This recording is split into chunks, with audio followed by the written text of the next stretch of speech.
Most rooms offer private entrances, stone hearths, wood-burning fireplaces, private balconies, dimming lights, cathedral ceilings with skylights, and subtle, softly hued interiors. It all adds up to a wonderful sense of serenity. Oh, I didn't see you guys there.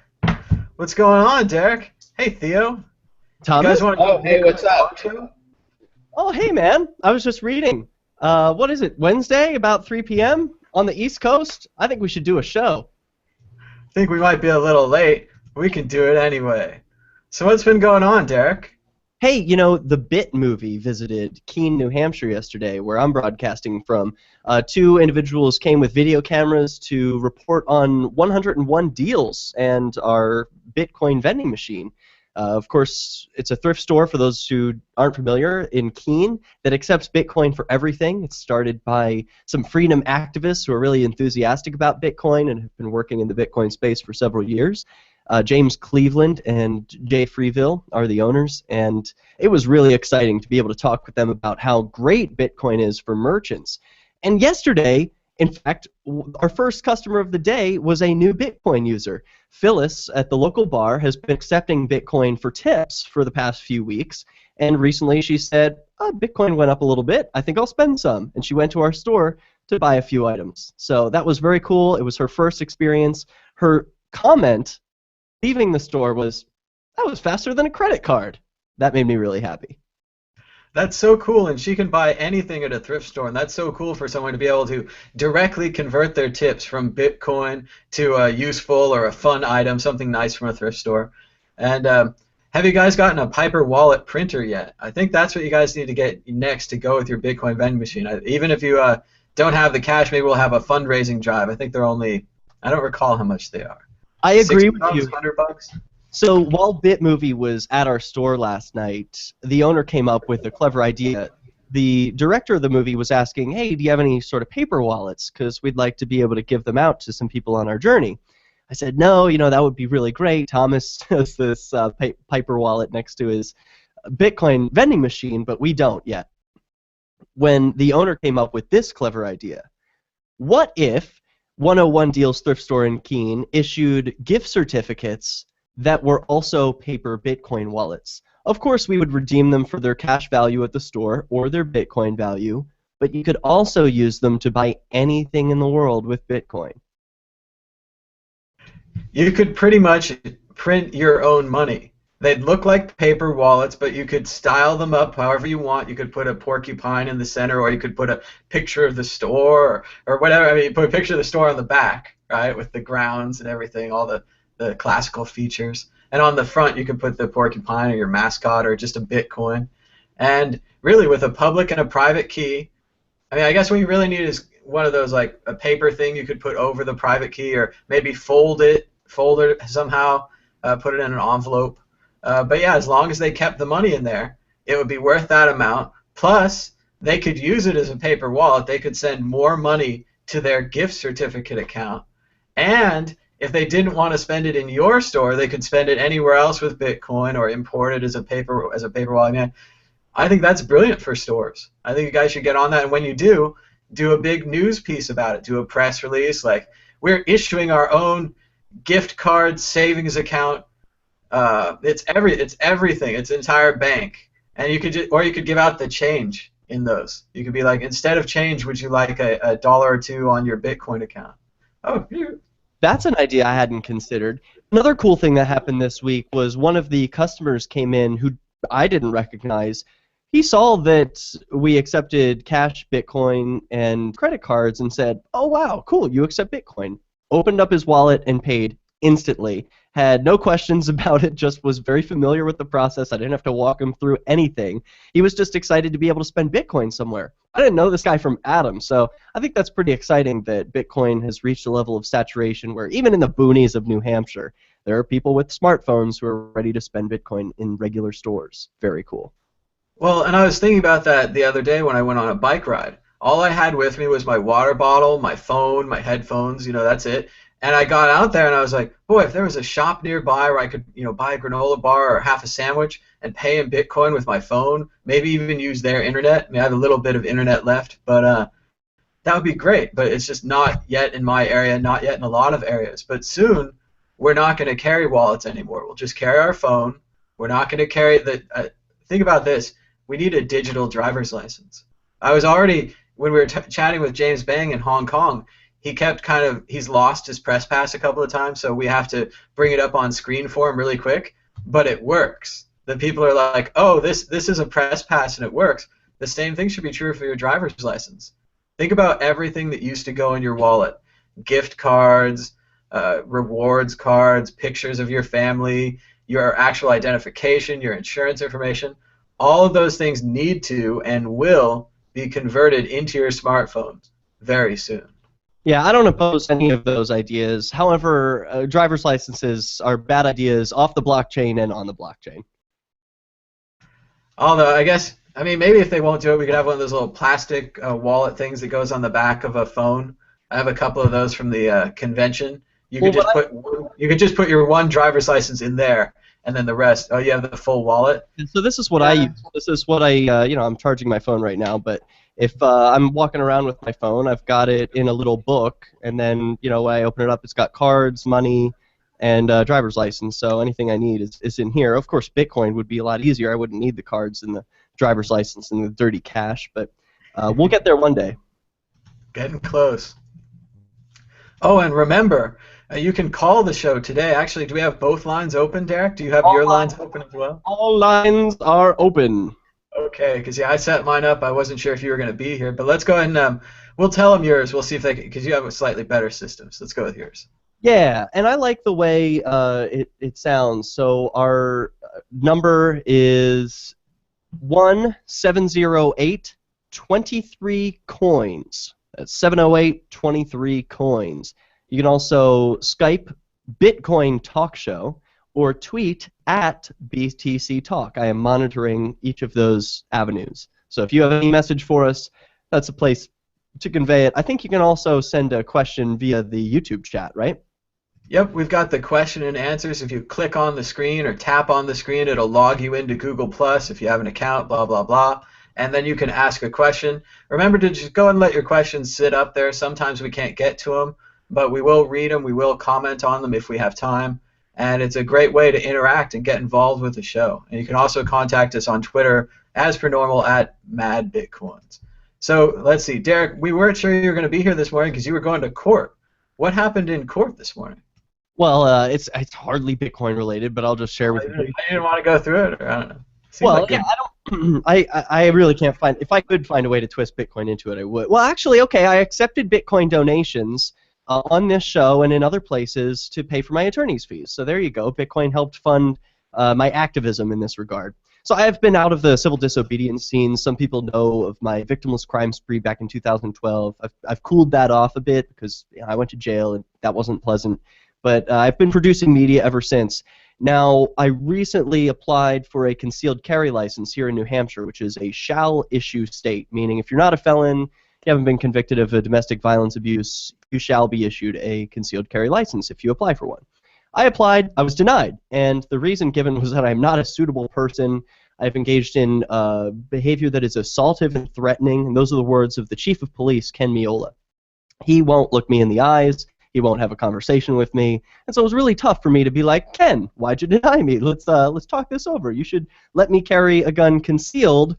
If I'm allowed to carry one openly, and that's perfectly legal, why should I not be allowed to cover one up with a jacket or bring it into my car? That's silly. So we had that conversation today in court. It went very well. My attorney, Evan Knappen, is a superhero, rock star. If you're interested at all in gun rights, look up Evan Knappen's name. He literally wrote the book on gun laws in New Hampshire and New Jersey, and I believe it will be a victory. The biggest victories are that the judge will be forced, in a way, to watch my documentary. In fact, that's what he's doing right now. As we speak, he is watching Victimless Crime Spree.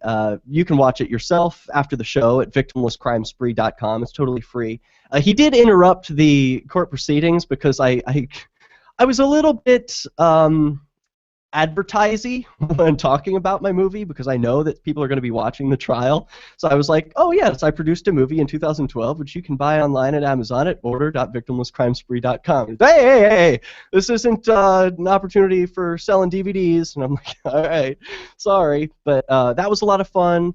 He stopped the trial at one point because I described one of the officers' altercations with me as similar to rape, and he wasn't okay with that sort of language.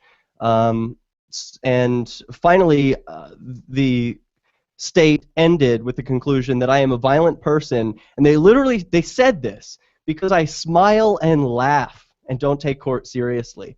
So I don't know what sort of grounds that is to deny a person the right to conceal a weapon that they're allowed to openly display, but that's what they're trying to do. So I think they're going to lose. If it goes to the Supreme Court, all of those judges will have to watch my movie as well. So it's going to be a lot of fun. And thank you to all of you who donated in Bitcoin. Certainly, it wouldn't have been possible without the support of a community. Attorneys are very expensive, and this is my first time hiring one. It was well worth it. He did an amazing job. And it's not just about defending my rights. It's about defending everyone's rights. Everyone has a fundamental right to self-defense. And if that can be infringed because of a person's political speech or political activism, well, then it's not a right then, is it? I'm glad to hear that things went well. It's good to hear that other people are being forced to watch your movie. I've forced people to watch your movie as well. It goes very well. They enjoyed it. I think the judge will enjoy it too. It points out a lot of the problems with the ridiculous laws we have, where you're not bothering anyone, you're smoking a cigarette, you're smoking a joint outside, and then suddenly you're in a big hassle and you're bothering everyone. So it's less paperwork this way, just getting more free. So yeah, I agree, and Bitcoin is a part of that. It doesn't make it into the movie, but I think Bitcoin is a part of a voluntary society, since it's a currency that you can opt into or out of. You don't get forced to use it. If you don't want to have anything to do with Bitcoin, you don't have to. But dollars and government currencies, they don't work that way. And while we're talking about what we've been doing lately, yesterday I participated in the Tipping Tuesday event on Twitter. Tell me about it. And I decided that we should highlight the Bitcoin media. So what we did is I took these first people here, Let's Talk Bitcoin, Mr. Chris Ellis, Coinsider This, who recently filmed the Coins in the Kingdom convention. You can watch all those speeches online on his channel. It's really cool. Follow the Coin and Cointelegraph. And I tipped each of them $2 using Change Tip on Twitter. And it went really well. I made a little video about it. You can check that out. And then we just got like a lot of tips going here, and whenever anyone mentioned it, I tried to send them a tip, and got some tips out to Flipside here, some tips to James at World Bitcoin Network. He does those great Bitcoin Blackboard videos. And we've got I put out some tips about how to tip, which is pretty meta. We're tipping for tipping for tipping here. And I said, Tipping Tuesday pro tip. After you tip someone, write them a nice message explaining what you've done. The goal should be accepted tips. And we also had a point yesterday. I don't have the slide loaded, but where we were talking to some people in the Ferguson situation, and he was requesting a megaphone. And I said, well, we should obviously get this man a megaphone. If he needs one to direct the protesters, maybe even just step back, get away, let's go home. A lot of good could be done with that megaphone. Yes. And he'd been putting up vines and photos. He was clearly, kind of journalist / protester, similar to James Bang in Hong Kong. And so, of course, I said he should come on World Crypto Network as well. But he's probably very busy and deluged by tweets, so I haven't heard back yet. But we had that little thing where we said, hey, let's send him $20, send him $10. We'll get the 70 that he needs. He could 0-day ship a megaphone tomorrow. And I, of course, it's not enough just to tip him. You also have to say, we sent you some Bitcoin. You can use it at gyft.com. You can buy stuff on Amazon. Message me if you need help. And if he had DM'd me, I would have gone as far as giving him my phone number or chatting with him live and direct, using my time to explain to him. And it's not important like what Bitcoin is or what the blockchain is. What's important to him is that in 5 to 10 minutes of my time and his time, we can get that order done, and he can get the megaphone, or he can get the food or clothing, whatever the people actually need. He can get that done. So we can do that with the tipping, but we can't do that with this kind of blind, random, constant tipping.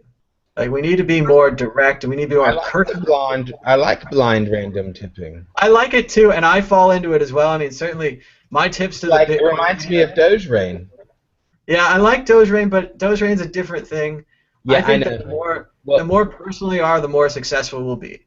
I yeah, think sure, that's cool. I think that both tactics are really good, and so to be honest, the last two Tuesdays I really missed it. I was like, oh, it's Tuesday, and then I got a bunch of tips, and I really appreciate all the people that sent me tips. I was really surprised, you know. But the Tuesday before that, I bombed. I emptied out my whole Change Tip account and I was giving away all kinds of stuff. But the main thing I thought, I don't know, for some reason I started giving away eggs. I don't know why, but it just sounded funny. I said, here, have an egg, because they have all those words you can use, have a beer or whatever, and it's not the lowest amount, but it's not one of the highest ones either. It's kind of weird, and it's kind of weird. It's like, here, have an egg. I give you a virtual egg. I really like that kind of thing, because an egg is kind of like, one egg is kind of like a complete meal, and it's round and it's kind of like an object, and I kind of like how you can use this as a metaphor of giving someone a physical object. Also, of course, everyone's like, have a beer and all that. I got tipped the other day a beer. It was pretty cool. It was like $3. That was a pretty good tip. Thanks a lot. But I really like it. What's nice about an egg is if you got flour and sugar and some other ingredients, you could make a Right. cake. So. Maybe that's why I like it. It was going back to that theme about this, the basic food that we need in the world. But I think that you can also, in ChangeTip, what's really cool, you can add words that mean stuff, I believe. So I haven't gone in and done it and added something really silly. You can, but the words don't become global. So I find it a little confusing, but they do work for you. So, but then it has a specific value only to you, and when you explain it to someone, you kind of have to explain it every time. I'm mixed on the words. I'm glad you're enjoying them, Theo. They're not for everybody, but I do think, like we said with the mass tipping versus personal tipping, it's nice to have both options. We should go ahead and continue. So a long time ago, when that woman that worked for the Federal Reserve, did the whistleblowing thing on NPR, I forgot her name. We all tried to tip her, and we really were like explaining it on Twitter, but she didn't accept mine. So if you're listening, I'll tip you again, because after a certain amount of time. But and I really like, also, I think they've changed it, that it even reminds the people again, hey, by the way, you need to pick it up. They've changed the tip bot that it reminds them one more time before it expires, I think.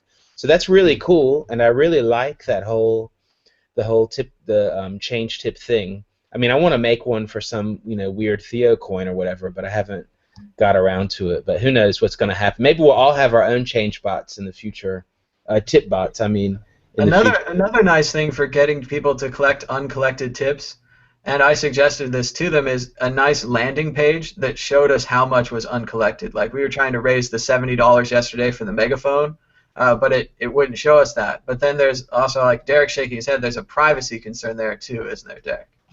But privacy versus motivating people to take tips. It's like, until you take it, it's money on the counter. Like, once you take it off the counter, looks like we've got an incoming call. Let's see what's going on. Hello, caller, you're on the air. Can we hear you? Yes, you can. Let's see. Can the people at home? Yes. All right, go ahead. Do you have a question or a comment for a Bitcoin talk show? I was mostly hanging out. I didn't know for sure. Very cool. Well, Derek, what were you going to say about Change Tip? We'll just continue. Oh, caller, what's your name and where are you from? I'm Roman. I'm calling from Maine. All right, Roman from Maine. All right, so Derek, what do you think about Change Tip? I have a hard time using it just because I'm so forgetful, and I've left money on the table, and it burns me to think about that. A landing page to show me all of the money that I've left on the table would be very painful and motivating. So I'm supportive. I don't understand what sort of privacy concern you're bringing up, except for the fact that people tend to want to be private about the money they receive, but I don't. So that doesn't concern me. Yeah, I wasn't much on the privacy concerns of it either, but that's what I was told. So accountability. So like, who cares if people want to tip me money? Well, why should I be secretive about that? And most of the time here, what we're really probably talking about is kind of celebrity accounts. Like, if William Shatner has $100 on the table, why wouldn't he take it? And plus, we can't tell that he has $100 because I've been tipping him $5, and you've been tipping him 10, and who knows what that's going to add up to. Actually, that's an interesting point because it would kind of be nice for celebrities to leave that money on the table. You know what I'm saying? Like, oh, I'm so generous. Like, I don't want to accept this tip. You know, I already make millions of dollars. Like, why don't I just not accept these? Like, well, there's another idea right in there. How about a button in the app that could donate it to BitGive, or a way to sign up? I don't need it. Like, obviously, let's say Russell Brand. He's doing all right, right? I like Russell, but you know, he doesn't need my $5. He could set it up so that his account would automatically donate my $5 to BitGive or another charity. Who was it today? The Red Cross now accepts Bitcoin, I've heard. I haven't reported on my show yet, so it hasn't happened officially for me. But yeah, Red Cross accepts Bitcoin. Yeah, you know who else accepts I've got a really, hey, change tip, if you're watching, I've got a really good idea. What you do is you just copy Gyft. All you do is you call it, Gyft has re-gift, and all you just do it as re-tip. So then you can forward your tips to the charity of your choice, and you just have like a list like that, like, you know, Red Cross or Sean's Outpost. Oh, I just got a Dogecoin, or Sean's Outpost or whatever, and then you just, you know, say you re-tip just like you do re-gift, except it's even easier because with re-gift you have to be connected to Facebook. With re-tip, you just, I don't know, I guess you'd have to be connected. Well, since the charities said they want to receive re-tips, they would be already set up to accept it. So that would be really cool. And then maybe then you get a Twitter, like an automatic Twitter thing from the Twitter bot. Thanks a lot for re-tipping. You know, you just gave your egg tip or whatever to the Red Cross. I think that would be cool. That would be very cool, and especially if it sent the public message out with the Red Cross Twitter and everything, and a nice hashtag. Maybe if there's a disaster or something else going on, it would mention that it's towards that kind of relief. And I think Gyft is a good mention for ChangeTip as well. It would be really useful if you could send your money from ChangeTip to Gyft directly, rather than having to use their withdrawal process, which is it seems to be a human manually operated withdrawal, so you can't exactly count that it's going to be there in 10, 15 minutes. Sometimes BitPay addresses have that if you don't pay in 15 minutes, this transaction expires thing. That would worry me if you didn't know, and especially if you were using Bitcoin for the first time, that kind of thing. But what else? Let's see. We were going through that. I've got a couple of big stories. One that I just noticed: Ferguson Public Library accepts Bitcoin. Directly or through ChangeTip? Just reading this now for the first time. I saw the headlines. Yep, please join me in donating to the Ferguson Public Library, open while the schools are closed, via Mark Andreessen. 100% of the donation goes to them, not MasterCard, thanks to Bitcoin. Let's see if they're using payment processor BitPay. Excellent. 3 hours later, both BitPay and Library announced that Bitcoin donations in support of the Ferguson Public Library had gone live. So just to give you an example of how quickly and easily a business can start to accept Bitcoin, here's one that was in the midst of a pretty serious crisis, and they were able to finagle away to accept Bitcoin, and now they're receiving oodles of donations. Good for them. Thanks, Bitcoin. And what a great way to turn a crisis into an opportunity, too. So let's see. An opportunity to do things they never thought they could do before. There it is. Look, we're even joined by, I forgot his name, Roman in Maine. How's it going, Roman? Let's see, can we hear you? No. I don't hear him at the moment. Hey, what's up? Hey, now I hear him. Hey, Roman. That's me. My mic wasn't fast enough. Very cool. Oh, look, so I'm even in a small box. Look at this. So I wanted to say, as far as this tipping thing is concerned, I've always had an issue online with expressing any kind of gratitude or any kind of interest in things. There's so many freaking cat pictures that people care about more than anything else, and I don't want to give any cahoots to people with cats any more than than Bob. But people who give me great information or help us all out, they deserve a little bit of a tip like that, and I think it's a great way to help out. And I think it's going to get better, too, when it's more integrated. People talk about the like button, the favorite button. Once those start to just tip you, and once you just start to do this in the background with like micro tips, 5 cents, 10 cents, I think it's going to get a lot easier for people. Subscriptions, things like that. All of these technologies are presumably being developed and will be able to turn this around to where people really can tip for the content that they enjoy and tip easily. So. Yeah, the easy factor is a great plus. Definitely. So what else is going on, Roman? How'd you get into Bitcoin up there in Maine?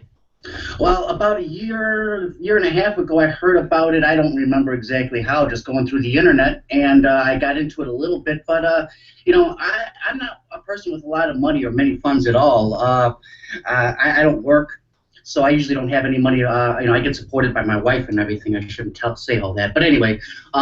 It's what it is, man. I didn't have much money to use for it and everything like that, so I really couldn't get too much into it. I used faucets and stuff, but it never amounted to anything. Lately, I went back on. I checked Bitcoin just for the heck of it one day, and I saw it was $200 more than it was back then. I go, I got to get back into the mining and all that stuff. And at that point, that's when the GPUs were the only way to do it. And now it's ASIC, and now I'll never get the power to mine Bitcoin. So I do a little bit of Litecoin, and I play the exchanges a little bit. But I missed that boat. Yeah, it was a tough one. Went really fast for a lot of us there. And Bitcoin time is just so much quicker than other time. I mean, I was thinking about looking at my old videos and thinking about the calendar like 6 months ago. What was I doing 6 months ago? What was I doing 4 months ago? It seems so long because Bitcoin just moves so quickly. The price, the new developments, everyone in this space. So how are dog years measured? Do you know? Okay. Well, I guess crypto years would be, 14 then or something like that. You know what I mean? It's just like hyperspeed or 100 or I don't know what. It's the same kind of thing where it's really like hyperspeed. It just seems like so long ago, but it wasn't. I mean, I remember when Bitcoin was like 90 euro, so like $100, and I think around that time the first USB miners were coming out, and I was looking on eBay, and I think it cost like 100 euros for a block eruptor or something. I almost got one, but I decided against it because I was like, I don't know. I don't even really know how to use that thing or whatever, and I don't know, but it's really amazing how long ago that was. And now you get these like gigantic boxes that are just, these little warm, they're like it's like a heater basically. You could probably really use it in the winter for a heater right now. I don't know how efficient it is as a heater, but the mining has gone totally nuts if you look at it in the long from just, well, I don't know how many crypto years. Should we say 10 crypto years or 20 crypto years? Kind of like how you do dog year. I guess every month is a year. I think every month is 2 years. Is that what you're going towards here, Theo? So that a year would be... Yeah, right. So we call it like crypto time. Because, like, for example, we had on here projects, and whether they're good projects or not good projects is another discussion. But they were like, we've got a 2-year roadmap, and I'm like, I don't know if I want to invest in your project if you've got that's a long time. I don't even know what's going to happen in 2 years. In crypto, it's like a whole lifetime. I mean, it's only like 5 years old anyway. So anyway, yeah, I think we're moving at hyper speed. And if you think about the topics we were talking about just a year ago, it's so totally different than right now. Think about all this like blockchain stuff that people are developing now. It was all like, I remember like at a meetup, someone was like, oh yeah, you could take like a Satoshi and it represents something. I was like, that's really crazy. And we were talking about, people were like, yeah, driver's licenses and all this shit. And I was like, that's really nuts, but that's cool. Okay, and now people are really doing it though. I mean, not driver's license, but they're really, you can really do a lot of stuff with it, and it hasn't even been a whole year, I think. So it's been exciting, and going back to the Tipping Tuesday, we had a couple of successes yesterday. Let me try to get the screen cap back up there. Before we move on too much, Theo mentioned whether or not heating a house with Bitcoin miners is efficient. And I can tell him from personal anecdotal experience. I've spoken with people who live in Canada who heat their homes with Bitcoin miners, and they have been doing that I guess for a year now, and it works great. And I think there's also a group of people in New York State who are doing that in upstate New York, and yeah, seems to work pretty well for them. They have to keep Okay, them. we've got a question. Should I read it? Yeah, do. Go ahead, Theo. We've got a question from our friend Isaac. Is there a way to tip a whole school and make it public? Make sure all the students know the school has received a big tip to be shared out to all students, or something like this. No, it sounds cool. There is, with the Dogecoin tip bot, you can do something called Tip Rain, where it will tip all of the Twitter accounts that you mentioned. And I think this would be a great idea for a change tip. And then if you had all of the students' Twitter accounts, I suppose you could tip them that way. Maybe on Reddit, I don't know. Well, it's the same kind of thing. It's a technical issue. So, but it would be neat. I mean, or Andreas Antonopoulos famously gave out Bitcoin to everyone on his Twitter account that requested it, and I think he gave out maybe 100 Bitcoin tips. And what he did was he had a database with all the addresses, and then he wrote a script that made a bunch of code that processed the transactions, and then he just ran through it. And obviously he's more of a power user, so we're looking for something more for basic users. I guess the other option, and I think companies should hop onto this app. I really think that this is a great app. Theo showed it to us last week. Is what about the Doge Rain app? You could go into the school, and I've mentioned this since I first tried it. I don't make many speeches, but if I made a speech, I would say to everyone in the room, I'd be like, okay, everyone in the room, open up your iPhone. I don't know if it's on Android, maybe it is. Install the Doge Rain app. Now, this is a silly little app, and it makes noise, and soon the room's going to be filled with noise. There's some right there. I got some. And then I would say, are you ready to try it? And is it from Theo? No, it's gold and silver. They're starting to do little ads now. That's great. Evolution. And I'd say, everyone, now we're going to try out cryptocurrency. And everyone at home can try this. You can get the Doge Rain app. I can see even the guy in Maine is doing it. We're all getting the app. And then I've got it set to 5 coins. Let me set it back down to 1 coin or something so I can tip more. But then what you do is you just slide up on the app, and it tips coins out to the people. So if you had this school, like we're talking, let's see. It says it's installing. Accept. All right.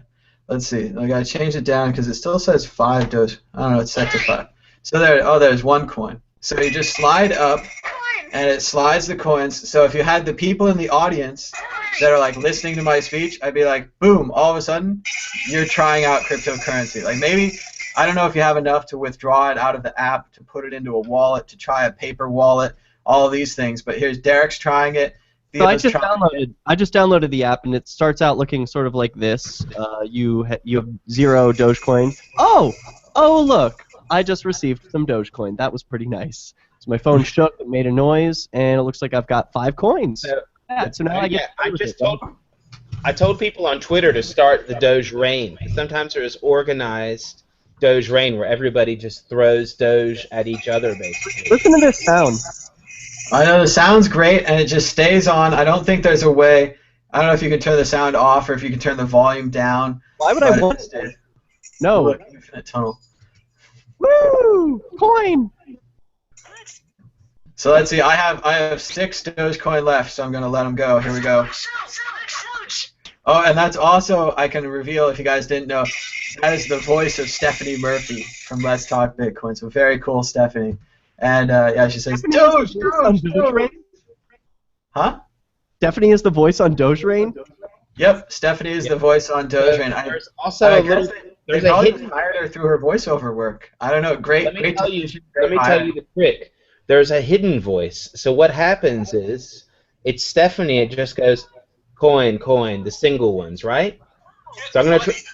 Did you hear it? It said get money. Did you just hear that? Wait. So if you give away, I think if you give away 10, like in one little session, then the Piva guy, the guy from Piva Wallet, comes on and he says get money. Oh man, they got Lamar too? Yeah, right. They got Lamar too. So as soon as you give away 10 in one little swiping session, then it starts going get money, and every time you do 10 again, it does it. So it's like coin, coin, coin, Doge, Doge, Doge, get money, Doge, Doge, Doge, Doge.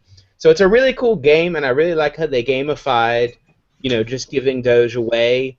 And so at Room 77 in Berlin, which is a famous Bitcoin accepting bar, they have a Doge Rain set up at the bar. So this is how you can do it. So basically, anyone that walks in and turns the app on gets rained on every time you come in.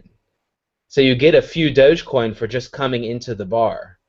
And that's really brilliant. You have it to geographical, do the coins, and keep them in the area. Exactly. That's a fantastic feature, and that's, again, going back to this speech idea, and it's your idea. You can steal it. You could go to a bar, you could go to a restaurant, you could say to people, hey, install this silly little app because I'm going to send you some free money. And then you could dump. I only have one. It growls when you run out. It says, "Arr."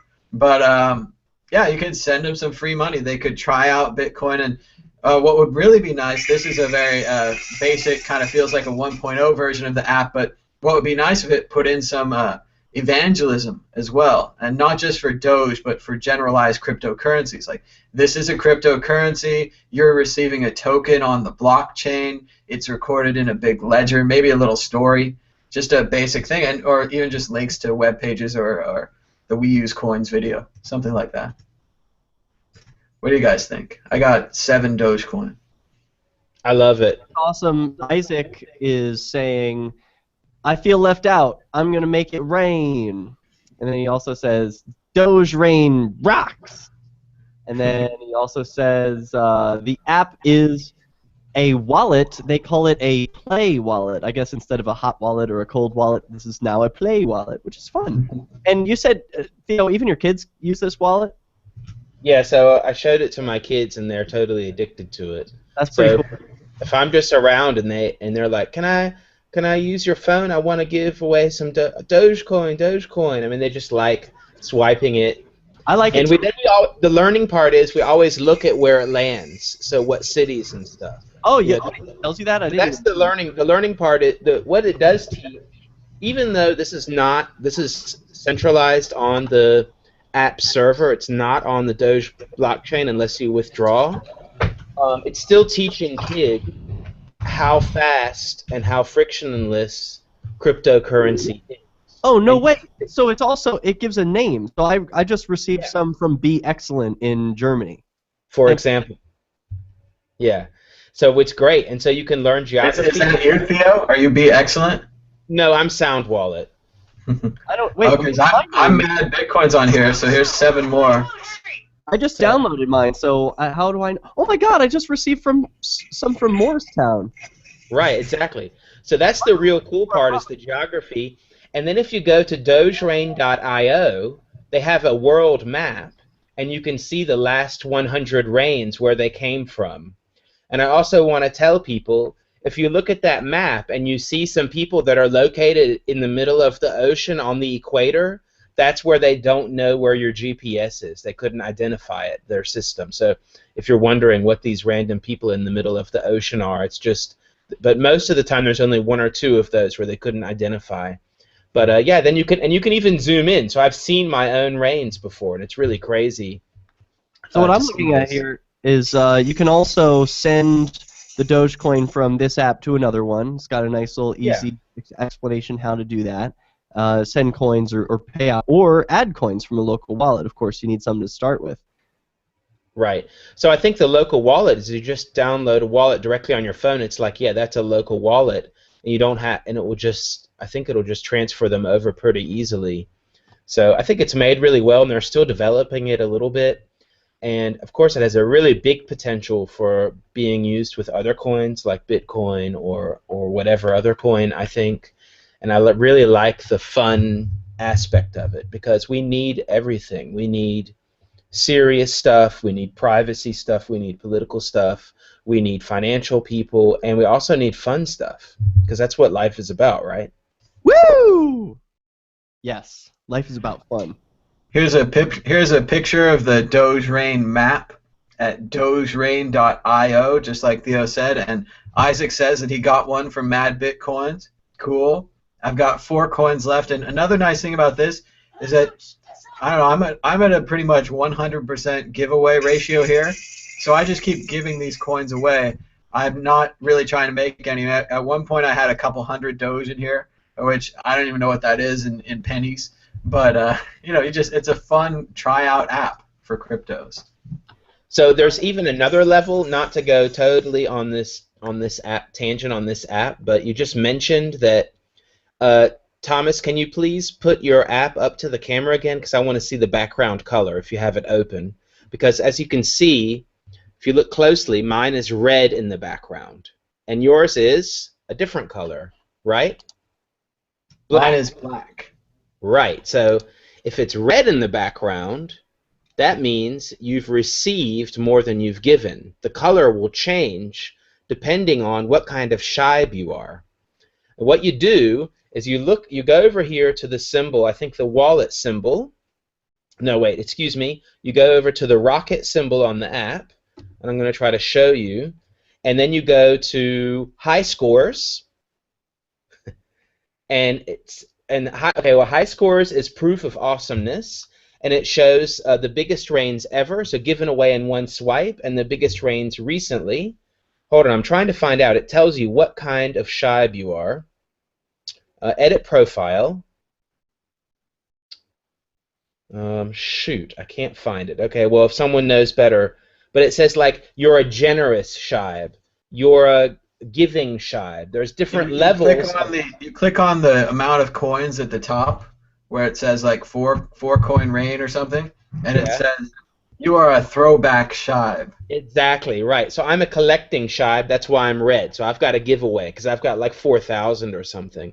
But that's because. But the one reason I've got 4,000 is because I was at DogeCon, like the first ever European DogeCon, and I think it was around a month ago, and we had a monsoon, so everybody got a whole bunch. Okay, hey, so Isaac says if you send more than 20, you hear a dog bark. Ah, right. See, there's all these cool little, hidden things, and I really like the fun factor. Okay, so now that we're on fun stuff, I'm going to do a quick screen share because I've got some really interesting technical analysis chartism that I'm sure our friend Chris Ellis would really love because he really likes it when I do what he calls reading tea leaves. Well, he's not here. Hold on just a second. So here we go. I think this one is spot on. Check this out. Oh, wow. Yeah, right. I zoomed in to get the full technical feel. So I think that we are on the ski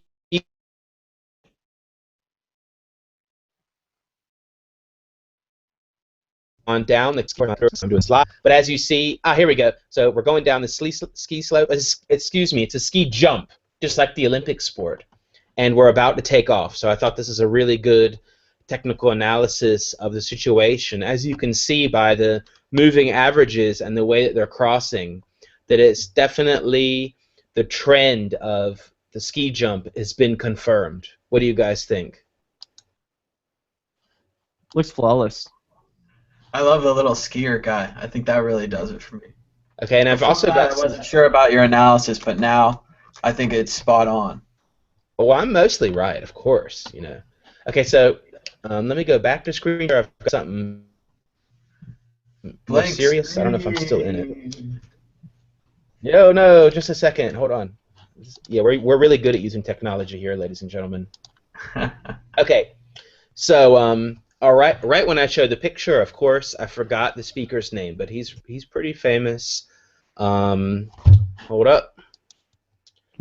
Bernard Leiter, or I don't know how to pronounce his last name, but anyway, so I was at Inside Bitcoins on the weekend, and it was really good, and I was surprised how good it was, actually. And this guy gave what I thought was the best speech, and it goes back a little bit. That's why I was really curious what you guys said earlier about the credit cards. So I don't know if you can see the picture, but it says, balance in our financial network, monoculture equals an accident waiting to happen. So a monoculture in the sense of just one currency. And here, I like the picture because it says here efficiency and resilience. And what he's saying is basically we're going to have to decide what's more important, resiliency or efficiency. And he made a really cool point that I really like a lot, and that is he said, okay, your spare tire in your car, it's really an inefficient system. You carry it around, it's really heavy, it wastes gas, but you do it, right? Because it's very resilient. That means that you know it's tough. You know, it'll stand the test of time, and you want that backup. And what's happening now is that with the centralized, our debt-based systems that are really centralized like that, they're really efficient. You know, you can do a lot of things quickly, and a lot of central systems are efficient in the sense they're really fast like that, but they're not very resilient to when shit hits the fan. It goes really crazy. You know, you got states that become bankrupt and their system, you know, just gets really nuts. And then what do? They just go back to the same thing. They go back to that same thing of craving this efficiency and not thinking about how resilient it is. And so that's why sometimes when people say, yeah, it's not as fast as credit card or it's not as convenient as credit card, I'm not really worried about it as much, because I know that it's way more Bitcoin is way more resilient than that paying system. You know what I mean?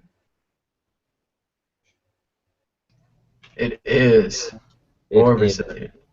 It is way more resilient. And that was a really cool thing. So, and there was one other funny thing that happened. The funny thing that happened was, I want to get the quote exactly, but I can't find it, so I'm going to give up, but it's okay. Somebody posted in their presentation, they mentioned a quote from Max Kaiser, and I thought it's really funny. It says, even thinking about Bitcoin makes you a better person. And I really thought that's just a funny quote, and I really liked it. I agree. I have something funny. That spoof of the Western Union ad that got taken down from Facebook and a few other places. Did you guys see it? We definitely saw the Western Union ad.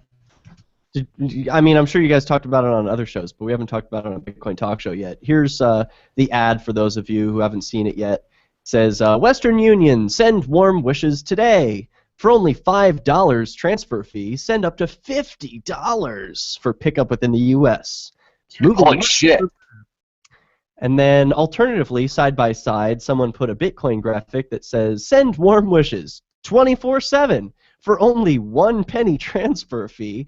Send up to any amount for pickup anywhere. Moving money far better. And I just thought this was a brilliant spoof ad. Western Union or someone at Facebook thought it was the right thing to do to complain and get it taken down. But then, hilariously, someone took a screenshot of that takedown notice saying, like, you have to take down this ad. And that takedown notice also includes another picture of the ad, and they reposted that to the internet. So it's like the Streisand effect, you know, where Western Union and Facebook don't want people looking at this thing, but because they said, don't look at this, it's blowing up all over the internet. So everyone's going to be exposed now.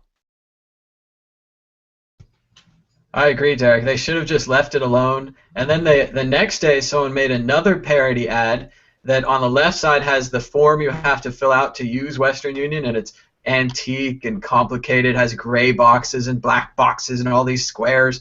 And on the other side, the form you have to use blockchain or the Bitcoin to send your money, it's a QR code. You scan it with your phone. You type in how much money you want to send. Boom. Once you've done it once, I know that there's still some gaps in the other countries where they can't trade the Bitcoin for pesos, or they can't trade the Bitcoin for rubles, or whatever the local currency is. But once we get those gaps worked out, once there are enough money men and change dealers and maybe even gold merchants who want to start trading in Bitcoin, start, you know, putting this currency out there, once we can send the money, once you've tried it once and you're just scanning it, it just does it. So. Hey, what's up, Blake? Joined by Blake, fellas? Cryptographic economist and floating head. How's it going, Blake? It's going pretty well. It's like a little jingle of melody in the air of goodness and high spirits for the holiday season. Is it snowing where you are, Blake? Yeah, it's really wet and sloppy and icky though. It's a really horrible kind of snow, but it is snow nonetheless. It made the world a bride. Yay!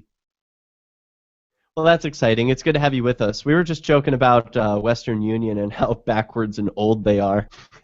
Oh yeah, I mean, I didn't like one of their executives or CEO or something was like, Bitcoin doesn't add value, and it's like Bitcoin doesn't add value. That's like two like scrawny people at the playground being like 9-foot tall giant Jim over here is going to join the fight, but he's not going to tip the scales at all. It's going to be our own toughness is going to carry the day. I think there's like some delusionality going on there. Oh, I love it. I've also got a funny story. Has anyone read, this is sort of breaking news, Senator Tom Coburn agrees that Bitcoin is not legal currency. Has anyone read this over at ZDNet? No, not yet. Hilarious! Okay, I'm going to read just a couple of excerpts. By Ken Hess. Some of you probably already know this guy's name. If I give you a little background, Ken Hess is a full-time Windows and Linux system admin, and he sort of hates Bitcoin. So earlier this year, I wrote a dozen or so key senators, this is Ken speaking, and congressmen concerning the illegality of Bitcoin in the United States. What makes it illegal is Article 1, Section 8, Clause 5 of the Constitution of the United States.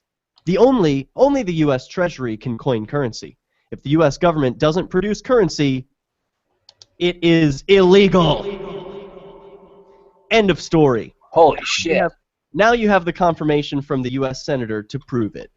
I originally wrote to the people who have an opportunity to testify in front of Congress, blah, blah, blah. Here's his Senator Coburn's response. Dear Mr. Hess, thank you for writing to me to express your concerns about cryptocurrencies such as Bitcoin. Remember, this is a senator. I appreciate the opportunity to hear from you on this matter and share many of your concerns. The IRS recently announced its ruling that cryptocurrencies will be taxed at capital gains rates rather than ordinary tax rates, so there's no longer ambiguity surrounding its tax treatment. I understand your concerns with the potential use of cryptocurrencies in money laundering activities. This risk is certainly a potential threat, particularly since transactions exceeding $10,000 do not require disclosure to the Financial Crimes Enforcement Network. Last paragraph here. In terms of the Department of Treasury's sole authority to produce currency, the definition of currency must be analyzed. Currency is a legal tender recognized by the federal government. In other words, if the federal government does not disperse or remit cryptocurrencies, they are simply not legal currency. If the IRS were to accept Bitcoin as tax payment, or if Congress were to appropriate Bitcoins, then the constitutional conflict would exist under Article 1, Section 8, Clause 5. I'll continue to carefully monitor the use of Bitcoin and other cryptocurrencies. Thanks for writing me. Best wishes. So he concludes, I hope this letter clears up any ideological conflicts for Bitcoiners and cryptocurrency types. The so-called currencies are illegal under the Constitution, and there is no defense otherwise. If you feel that Senator Coburn's opinions on the issue are incorrect, then please feel free to write to him. As for me, I rest my case. Well, then he should bring charges to the U.S. Federal Marshal's offices for liquidating the Silk Road coins, because they've given out illegal funds, right? I mean, isn't that what he just said? If they appropriate, I mean, is that not appropriation? I mean, I have to get my law dictionary here, but it sounds like he's already made a mistake there. Yeah, these so-called currencies are illegal, Blake. So why don't you just stop, kiss the ring. Stop using them. Go back to Federal Reserve notes and the legacy banking system. We don't need to innovate or improve. Just keep on going along with the old style.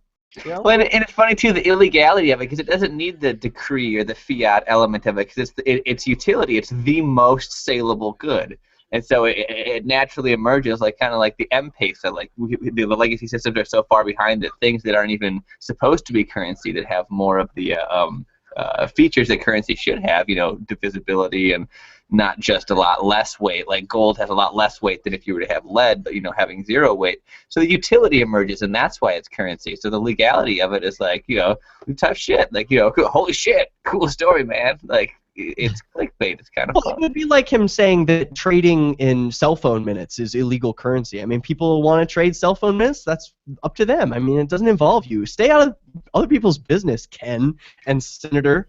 It's like telling It's like used telling children trading candy that it's illegal. The kids are like, all right, cool story, bro, and they keep. Yeah, exactly. That's sort of how I took it. But it was so shocking to read, like, Bitcoin illegal? What? That's just one guy's opinion. But he happens to work in a pretty fancy office in D.C., so that means he has, his opinion counts more than everyone else. He's got a shiny badge and a fancy hat, and he maybe has, penned some official decrees and things like that. So he's better than, us lower scum.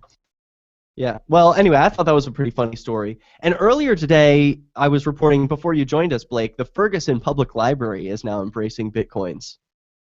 They're accepting Bitcoins right away. Do you guys want to hear the story on that? I just sort of skimmed over it, but you guys want to... We should get a QR code up for that. Can we get some donations to the Ferguson Public Library, even, a couple bucks here or there? Yeah. I'd like to help that out. Yeah, I'll put that up on the screen right now. I was taken aback that they burned the Little Caesars down. I was like, you're going to limit the local food choice. Like, everybody's upset about, reasons that, I really could, use debate and stuff. But then, like, somebody's like, yeah, nobody gets to have Little Caesars anymore, and throws a firebomb in there. Wouldn't you, as a member of your own community, be like, what the fuck, man? I was going to go there, like, tomorrow and the next day. How the fuck long is it going to be before Little Caesars is open again? I mean, you can't burn down, like... Are you a big Little Caesars fan or what? No, but I like to have food ovens choices. are very heavy. There's also, in a lot of low-income neighborhoods, Little Caesars is very affordable. And it's bread and cheese. Like, we're really talking the most basics of survival food here. So, like, if there's a savings and loan payday, like, loan builder, like, burn that down before the Little Caesars. I mean, I'm not saying that you should burn down any building at all, but if you're going to, maybe not one that's one of your local food choices that you go to on a regular basis. I mean, come on, people. They also burned down a nearby Walgreens, which was everyone's source for bananas and produce, basic items. Their community has greatly been harmed by their community. It's very unfortunate. It's just been more confusing than rioters normal. Were more thoughtful in their actions. I mean, I can't believe that rioters weren't thinking through their No, I know, but but honestly, you would think that there would be some kind of restraint to this stuff, but there's not, because it seems even more destructive than normal, just going around and breaking stuff, to be like the Little Caesars that we all go to all the time, the Walgreens that we all go, like, these are places that people go to. It's not like, some discount tax store where maybe you'd go once every 3, 4, 5 years to see if you can get Although, remember, I mean? think about it logically, Blake. If they burn down the discount tax store, what are they going to get? A bunch of forms? If you burn down a bank, you're not going to get lots of money. It's not like they keep the money there. Banks don't actually have money. Well, did they take a whole lot of the cooking product from the Little Caesars? To my understanding, they just burned it down, and it's like... It's probably the gluten in the pizza, like that South Park episode where they warned us about gluten. I'm sure that's why they had to burn it down. Remember Papa John's? They were, like, hiding out. It was a great episode. So I want to show you something that I saw from Imager since we got on the topic. This is the store owner who was robbed by Michael Brown earlier, and his store got looted. So I don't think that the rioters were really thinking about what they were doing, because if they were trying to honor the memory of someone who they love and respect, they wouldn't rob the owner of the store. Well, no, and I totally agree, but that's a little bit more semantical and nuanced. Like, they could maybe not know that was a specific store, but everybody knows, like, that's the Little Caesars you ate dinner at, like, 4 times last week, and now it's not there anymore. It's like, I don't know. I might just be overreacting with Little Caesars, but it kind of struck me. I don't even like Little Caesars, and now you're making me hungry for it. So I think you're overreacting just a little bit. Hey, we're joined by Denver Bitcoin Center. How's it going, Denver? Hello. How are you guys doing? Hey. Man, people said I should get some charts like that, but those are TVs, right? Yeah, we got some pretty awesome charts right here. We got over on my left, of course, Bitcoin Wisdom, and then BTC charts on the other side. Have you seen the ski slope formation that I showed earlier? No, I did not. We were actually scrambling to get everything prepared in order to get joined with you guys. So, but yeah, send me a link. I would love to actually take a look at that. Dude, we're gonna set you up as the weatherman with those charts. We're gonna make you tell us what's going on. I think we had a 2% downswing earlier today. In the last 24 hours, we had a 2% down threshold alarm that I heard. Has there been any activity going price receding at all? From my understanding, there's really just normal fluctuation and just price discovery from my opinion on the matter. There's really nothing that I'm seeing in the future for a big bump or a big turn down. The only thing that I'm looking forward to is the Winklevoss ETF coming up within the next 6 months to 2 years. That's the only thing I can foresee to be that's predictable in order to get a price bump in that matter. We did have the big news this morning that Kraken is going to take over the Mt. Gox liquidation and investigation. I think this is a very good thing for Bitcoin. They're not taking the name like I thought when I first read the headline, but they are going to try to help unravel what went wrong with a smart team and maybe even find some extra money for people or even just make sure the money's distributed fairly as well. So what do you guys think of that? They should hire me to tell them what's wrong. I'll be like, an arbitrage honeypot was made because you had Willy bots trading in a Mt. Gox and everybody else was settling up the. You have to repackage that a lot better. You have to say that you're a disaster consultant. Oh yeah. It's a good and you're going to exactly, and you have to say, yeah, and what you need is everybody that is going to be part of this has to get their special cold disaster device, which is basically a laptop with the Wi-Fi taken out, wrapped in aluminum foil, and then you repackage that, and then you become rich, and you can retire to a tropical island, and everything is fine. You have to have a special harmonica to unlock it. Sound advice from the Sound Wallet. So what else is going on in Denver? What are you doing right now? Well, we have launched the Denver Bitcoin Center as of November. We had an official first party. Right now, I'm waiting for Ben Ulrich, our executive director, to join us. Just waiting for Thomas to shoot an invite over to him. What was your party? Excuse me? What was your party like? Oh, it was fantastic. Jason King from Sean's Outpost came on and crashed the party, so it was really cool to meet him. And let's see, we just had about 60 people from the Denver crypto community come on down and really just have a good old time. And what else can I speak to it? Yeah, this. They're drinking? Oh yeah. That's funny. I know some Bitcoiners in Denver. Are you guys hanging out with Mad Potcoins or Steven from Magi Metals? Or Michael Dupree? Yeah, I actually personally I just fixed up Steven's computer just a couple days ago, and so I know him. We also have Mad Popcoins. He's one of our members here at the Denver Bitcoin Center. All right, Hubert, man, very cool. Yeah. Do you guys see Michael Dupree up in there at all? I know, isn't he from Denver? Yeah, he is one of our board members here for the center, and as of right now, he's actually working on a project down in Buenos Aires, and so he's got that going on, and then Ben and Mike are actually flying out to the Latin America Bitcoin conference that's coming up on the 6th and 7th. Yeah, he's a fun guy. Nice, very cool. A lot of people going to be at the Latin American Bitcoin conference. I've also heard the New Zealand conference is going off in a couple of days. People are starting to fly out there. Not me, obviously. New Zealand is far, but right. I need to go to more like Blake was saying, the Little Caesars down the street Bitcoin conference. That's yeah, my level. We'll do it up. I could get some hot and ready Bitcoins there. It looks like we're getting Ben on here on the line in just a second. He's still working on it. Looks like we're joined by Roman from Maine. How's it going, Roman? Welcome to the inside of the Hangout this time. Woo! Hell yeah. All right. This is a big party on Bitcoin Talk Show. So, Derek, what's our next issue? What else is going on the Bitcoin? Bitcoin Black Friday. I'm really excited. I'm going to be spending my Bitcoin. Did you get it? Yeah, on the crypto. What's it called? Like all crypto weekend. So one of the places that I'm going to be spending some Bitcoin is at shiresoaps.com. That's a place where I buy soap for my face and for the rest of my body. You want us to hop in here and just chime in then? This year, they're not just accepting Bitcoin for everything, they're also accepting Darkcoin and Peercoin and Feathercoin and all these other different cryptocurrencies. Now that they got their feet wet last year, it went so well that they're expanding to accepting, I think, 10 different cryptocurrencies now. So, way to lead the way, Shire Soaps. But I think there's also Snapcard is doing something special for Bitcoin Black Friday. Like, they're helping assist people in spending their Bitcoins at regular websites, where they would want to do their shopping for their friends and family. Most of us are familiar with Gyft, Gyft, a great place to spend Bitcoin. They give you a little bit of kickback when you spend it at places like Amazon or Zappos.com. But if you want to have another alternative, I believe Snapcard is an option for you.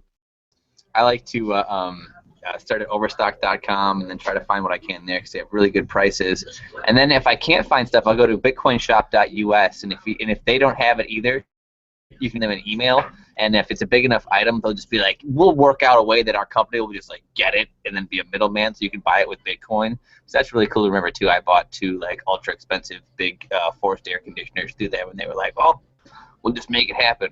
So if you can't find it anywhere else, bitcoinshop.us usually will bend over backwards to help you out. So keep that in mind. I'm interested to try out one of those shops where, like, I think it's called broker.com, but there might be another one where you can put out your order, like, I want to buy something on Amazon, but I want a 20% discount.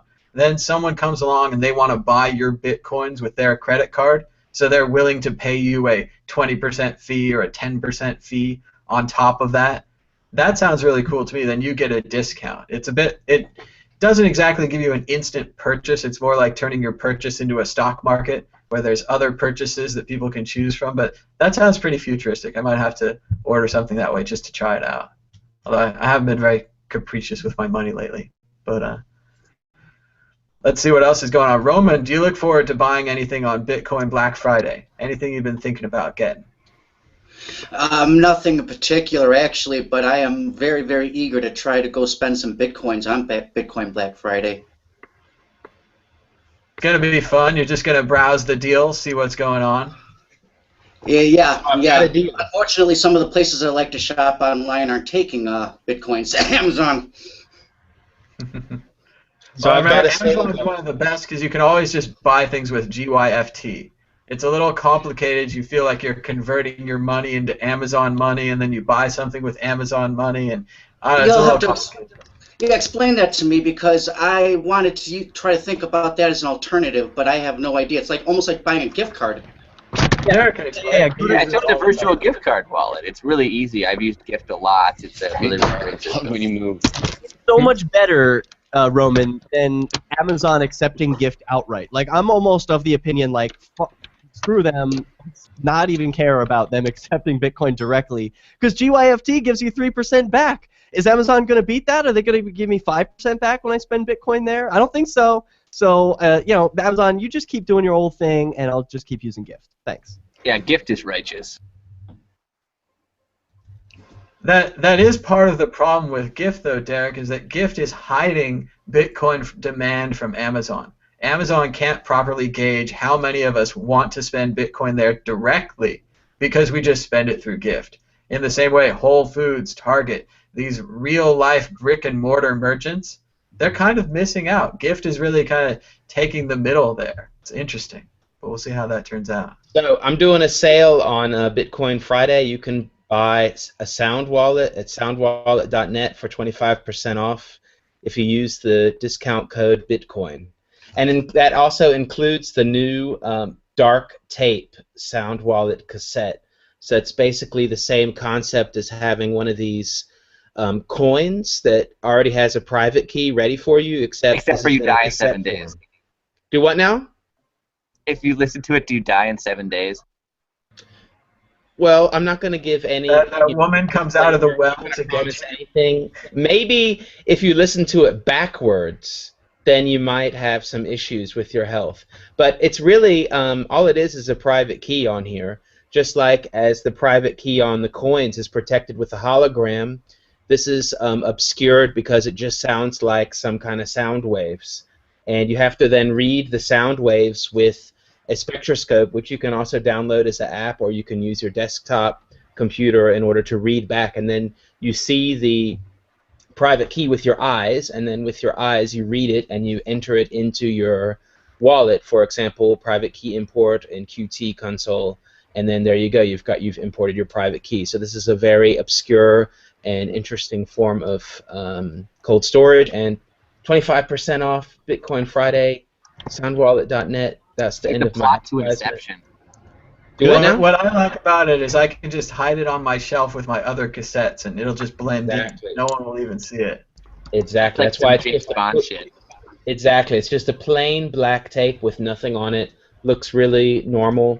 Another cool thing is there's enough space after so that if with a tape recorder you could record a seed. So if you have a seed for a private key that's, like 12 words or however many words they are, then you could just record that with your voice. It's totally offline, So, it comes up you want to do for your 2FA or I don't know, whatever you need your seed for. You just record it with your voice, the 12 words, and then, it's never been online. That's a real good way to have a backup. I don't think it's the good way to have the only backup, but it's good for a second backup for sure, just in case. And you've got it in your secret hiding place. Hey, Ben is joining us from Denver. Hey, Ben. How's it going? Finally made it. Excellent. How are you doing? Really good, really good. Been a while. What's on your mind? What's going on in the world of Bitcoin in Denver? Oh, mostly the Bitcoin Center. That's the most exciting thing, I think, for sure. Chad and I have been having a blast with it. Heard you guys had a party this month. It went well. Jason King dropped in and crashed the place. That's cool. What else happened? Daniel from College Cryptocurrency Network was there as well, and I mean, it was we tapped a keg and a half, so. What do you mean you? That's a pretty long party. Must have been a lot of people. People didn't get out till 3:30 in the morning. Oh wow. Did anybody do a keg stand? No keg stand. It's hard to do that out of the keg fridge. They're too fancy for your keg stands, man. We're old school with all that shit. This is Denver, man. We're Maybe next executive time, here. Thea, they could have a Bitcoin beer funnel just for you. Just put the logo on there. Makes anything into Bitcoin. We can just use a sticker. Tell me more about this Bitcoin Center in Denver. What would people find if I went there? What would I see? Well, we have a community workspace. I can actually give you a little tour. It might be really choppy or something. I want a tour, choppy or not. All right, we're gonna try it. Let's see. We'll start with behind me. We actually have. You can see Chad there working, but we have. I feel like I'm flying. We have Like our IMAX. awesome banners. We thought that was the right vibe for the Bitcoin Center here. I agree, and especially Denver. It's got a nice feel to it. Right? So, and then you can see that we also have desks all around. Oh, and over here, this is perfect time too. We actually have some 3D printers working out of here, and I don't know if you can see very well what Yeah, I they're can see it. printing. Is it down further? There it is. So that's pretty awesome. We've had some pretty cool stuff made so far, including keychains, and then we're actually going to be able to 3D print in our own chips for security here at the Bitcoin Center into the key fobs and whatnot. So pretty excited about that. Let's see, we've got a little lounge area over here with a couch and whatnot. And then the aforementioned cake fridge and other fridge. How many square feet is that? Do you know, Chad? I have no idea. Shoot, I'd probably say around at least 1,000. I mean, this place is huge. It's at least 100,000 square feet. Exactly. Exactly. And then Big. It's bigger than I expected. That's why I ask. yeah, it's pretty sizable. We have enough room where we can have all these desks as well as a couple tables. So we're gonna add a couple more. And then the last is up front. We'll go up there real quick. This is kind of our public space. Okay. So we can see over here, we've got some mining racks. I don't know if you can hear me very well. It's the sound of miners in here is overwhelming. It's pretty hot in here as well. But we'll go over here and take a look at that.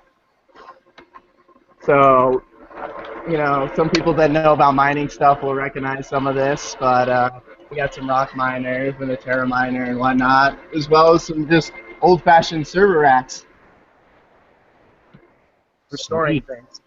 So And you've then, segregated your den of iniquity in the back, and then you have all the mining going on in the public area. It's a sauna up there, man. We tapped out at like 120 degrees up front on like the hottest day. Ugh, it's killer. Even with the door wide open with the snow here, it's just killer. I have 7 So Terra we were miners. talking And, earlier, they do you get guys some have heat. to run any kind of heaters, or do you just run the miners? How's that going? Just the Yeah. miners. yeah, we really don't run too many heaters. What are And then- those? Bitcoin ATMs. Yep, that's the what you see when you first walk in the door is our Bitcoin ATMs, which we're staging out of here as we send them out over the next couple weeks. Do you produce those? No, these are bit access machines. And they go both directions. Yeah, they are bi-directional, and so they have a fiddle recycler and everything in them. Oh, sorry, you can't see me, but they work super nice. We have a couple people in here, you know, almost every day for it. So So you see the they ATM. go both ways. yes, they are bi. What's the markup? What's that? What's the markup? I think is it 5% right now or 6? I think it's 5 or 6. That's pretty reasonable. So if you were, you know, to change your mind immediately, you would take a bit of a hit. But if you wanted to just buy some Bitcoin today, about a 5% markup, that's totally reasonable. About what you would find on any either regular exchange or in person. So I think that's great. We're trying to be competitive with local Bitcoins. Since, Right, you know, exactly. I mean, we're never going to be able to compete with Coinbase or Circle or anybody that can do, you know, super tiny fees. But this way, you know, if you need a little bit of cash or you have cash and you need a little bit of Bitcoin, either way, it's a pretty easy solution. And it doesn't take, you know, 5 days to wait for our banking system to get around to it. So I assume the next room you're going to show us is your compliance department? No, I mean, that's all dealt by a third party in partnership with, I don't know exactly what's going on. It's just here, and it's here for people to use, and they're donating some of the profits towards the Bitcoin side. So what sort of welcome do you give bureaucrats or government agents when they come in? Do you give them the grand tour? Are you concerned at all about them shutting you down? Any thoughts about that? Yeah, not any concerns on my end as far as getting shut down, at least. We haven't had too many, you know, bureaucrats and whatnot in here yet, but we'll see. Of course, we're going to give them a grand welcome. I mean, that's part of what Bitcoin is all about. We want to get those people involved, right? Well, luckily we got a couple of barriers. We got EasyBit, which is the company that actually owns the ATMs and then distributes them out throughout the whole entire world. And then we have the Denver Bitcoin Center entity. So with EasyBit, there is no money licensing that is done on their end. That's done on the back end through ExpressCoin, Zenbox, and a couple of other partners for that. So when it comes to that part, everything has been controlled. We don't have to worry about it. There's KYC already built into the BTM, so it really makes it so that we can have a smooth operation without any bureaucrat difficulties. Wow, that's terrific. What a weight off your shoulders to not have to worry about that stuff. Like someone can specialize in like, hey, we're handling that crap, and you guys can just focus on the cool stuff. Absolutely. That's great. Yeah, and one of the things we really want to, you know, make a point of here at the Bitcoin Center is we're not really interested in the financial and the regulations and the government stuff as we are in the technology. You know, what's going to come from blockchain 2.0 stuff. You have developers, And you have a 3D printer. Awesome.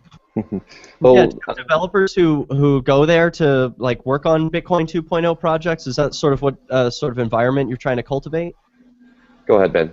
Yeah, definitely. I'm a developer myself, and then we actually have 2 different groups here working on a counterparty project, an Ethereum project, and I don't know, there might have been a betting thing started too. So there's always new projects going on, and we're excited to see what'll happen here in the future.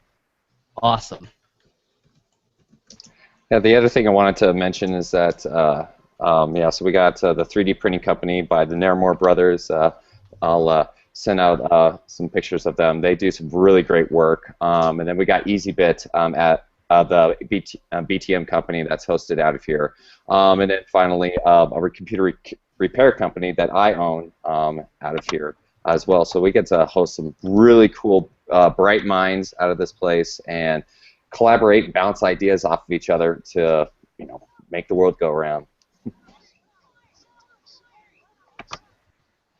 Sounds very cool. I think we might almost wrap it up here. Wanted to. Someone got some Doge? I haven't gotten any in a while. I'm raining right now. So as you can see, I've got the Olympic ski jump pattern, and as you can see, the Fibonacci retractments have. I can barely hear you over all that rain. Let's try to get focused here. Let's go, rain! So can you see the Olympic ski jump pattern? We see the Olympic ski jump pattern. Yeah, here on my screen share. Yeah. See, so here we have the different Fibonacci retractment levels, and that created the ladder. And this is a exponential ski moving average here, the blue line.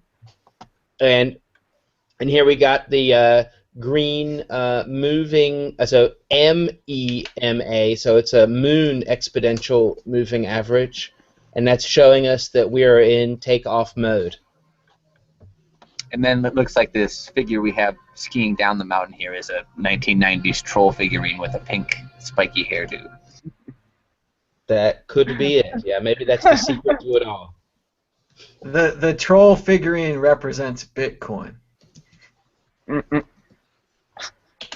It's the spirit of the philosophy of the technology. A couple more plugs here before we get towards the end. We were talking earlier about the Piper paper wallet. You used to be able to buy this at piperwallet.com, and I thought that was really easy, but now you can buy it at Cryptographic, which is like cryptographic without the C.com, and it's $229. Kind of seems like a lot, but this thing generates paper wallets. So you put it next to your Bitcoin ATM, and someone says, hey, I want to try out Bitcoin, but I don't like creating user accounts, I don't like writing down passwords, and I'm in a hurry. And you're like, okay, print with one button. You have this temporary little paper wallet you can carry it around on. It's not long-term storage, it's just a temporary thing. And then you put $1 in the Bitcoin ATM, boom, put it on this wallet, walk out the door, and you tried out Bitcoin in 5 minutes. You don't even have to know that this thing can generate random keys offline while not connected to the internet. That's right. It can make Bitcoin wallets while not connected to the internet. How crazy is that? Do we have an ETA on Case? Oh yeah, Case and Trezor. You can try those as well. I don't know, let's see. So we also got Bitcoin Not Bombs at bitcoinnotbombs.com, where the Hoodie the Homeless campaign is going on now, and we need your help. Last year it seemed like it was a lot easier for Bitcoin Not Bombs to buy hoodies for homeless people in San Francisco, but this year Bitcoiners are kind of low on money. The price didn't jump up to 1,000 like it did last year. So everyone, if you've got a couple extra dollars and you want to buy a hoodie so that they can donate a hoodie to the homeless, go ahead and go over to bitcoinnotbombs.com and check that out. They also have them in orange and black this year, so you can get a hoodie. And as always, our friends at Roberts & Roberts Brokerage, rrbi.co, where you can buy gold and silver for Bitcoin. They have a special deal now. They don't have a $100 minimum if you use Bitcoin. And as part of Bitcoin Black Friday, you get free shipping if you use Bitcoin. So if you've been thinking about trying out some silver, trying out some gold, you can buy it without a limit and with free shipping at rrbi.co. These are very cool people. They helped send us to Vegas. So if you like us going to Vegas, you like rrbi.co. If you're thinking about buying a little bit of gold or something, try it out. Give it a try. So I know it's very pluggy, it's very commercial, but they really did help us out. Oh no, yeah, people at Roberts are like the nicest people ever, and they actually, do a lot to help all of the free market movements. So I mean, give back definitely because they do. Anything else? Let's go down the line. Anyone want to plug something? Ben, you guys have a web page there, Denver Bitcoin Center. DenverBitcoinCenter.com. All right, very cool. So anyone in the Denver area can check it out. You guys have meetups? Do you have like a monthly or a weekly? What's going Yeah, on? so we've got a big monthly meetup, second Monday every month, and then we also have a couple other meetups scattered throughout the month that change, more for developers and whatever ongoing projects are going on. Very cool. We can find out about that at denverbitcoincenter.com. Blake, what would you like to plug? I would say, yeah, I mean, of course, let's do some Bitcoin shopping at Overstock, but bitcoinshop.us, they've been accepting Bitcoin for a long time. I've done a lot of business with them. They are great people to work with. They will do whatever they can to make it so that you're happy. So, bitcoinshop.us, one of the first companies that really made it so that you could use your Bitcoin to get stuff that you needed. So kudos to them. All right, another plug for Denver Bitcoin Center. You got 2 screens behind you. What else is going on? Let's see now.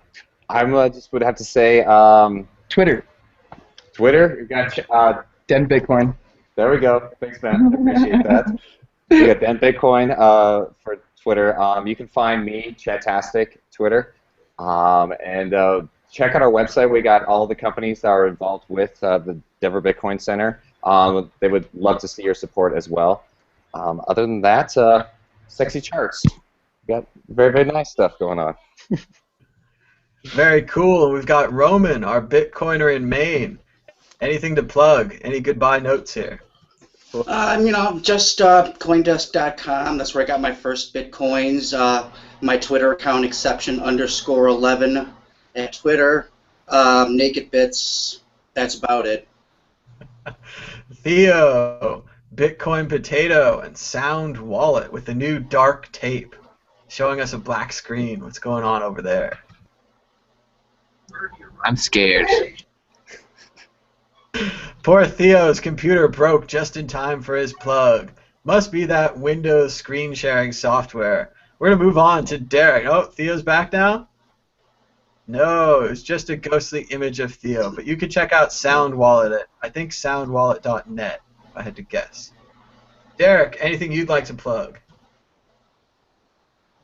Yes, if people love freedom and want to watch a free movie, go and enjoy the snowy weather inside and watch Victimless Crime Spree. It's free online at victimlesscrimespree.com. And if you want to buy it with Bitcoin, you can do that at Amazon through Gyft at order.victimlesscrimespree.com.